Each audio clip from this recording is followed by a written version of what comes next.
Hey everybody, Dan here. So today I want to talk about AirBNB. So AirBNB is going to be going public this Thursday and their stock ticker is named ABNB. And be ready because this thing is going to be going crazy. So Airbnb just announced that they changed their valuation. So originally they're going to come out and be at $44 to $50 range, but now they just announced the other day that they're going to be starting at $56 to $60. So in this video today, I'm going to talk about my trading strategies for this stock on Thursday, and I'm going to talk a little bit about their valuation just to give you guys some information about what we're getting into here. So in this channel, I'm going to be talking about growth stocks, mainly EV stocks and IPOs and ETFs. But then also too, I want to talk about money saving tips, ways to save for retirement, real estate investments, and financial freedom. So if any of that sounds really exciting to you, and if that's really interesting, go ahead and please subscribe to this channel. It would mean a lot, and I can't wait to share more with you. So just a little background on Airbnb, right? So they were planning to sell their stock for anywhere between $44 to $50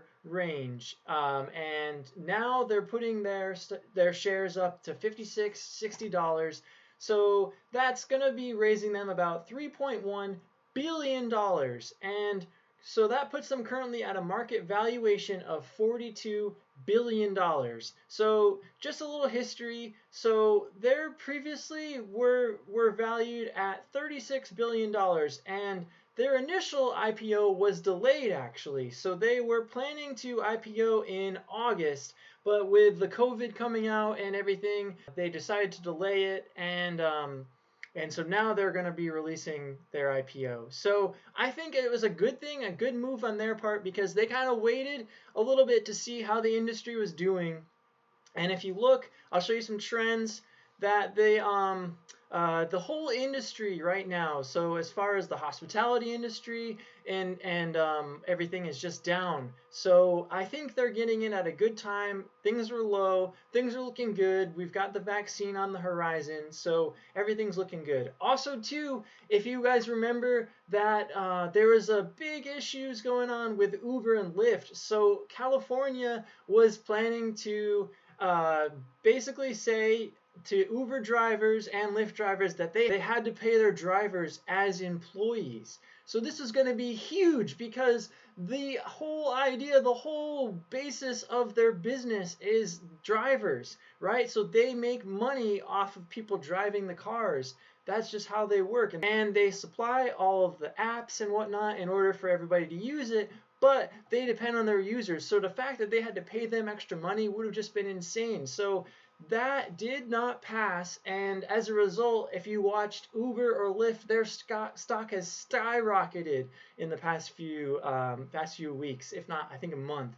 So I think it was smart on Airbnb to say, hey, let's wait, let's see how this plays out. And in fact, it did pass. So that is a good sign. So because Airbnb is basically saying, yes, charging these, or we are not going to be, obviously making the people that are renting out their homes employees. I mean, that would just be detrimental to their business.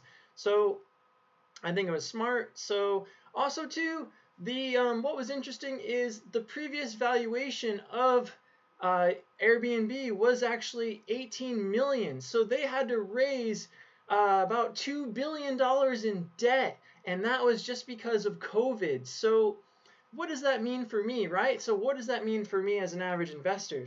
So I plan on going in on this stock. I plan on buying, and I'm gonna dollar cost average, right? So I am betting that what's gonna happen is this thing is gonna, as we were saying, go start at $56 to $60. I think that's going to be very, very hard to get in at that point. I think what we're going to see is, and you're going to have to get up really early to watch this. I mean, I'm talking right at the start of the bell and making sure that you're there on time to catch this, because you're going to want to get in as early as possible if you're going to plan on buying this. So I think what's going to happen is this thing's going to shoot up to about $70, $80 or so a share, and then we're going to see it come and pull back. So I plan on buying in, but not all the way. That is really where you have to be smart about this. You don't want to go in all the way, because what's going to happen is you're going to see a pullback, and then you're going to have that thought of, oh my goodness, should I sell? What am I going to do? Hold on,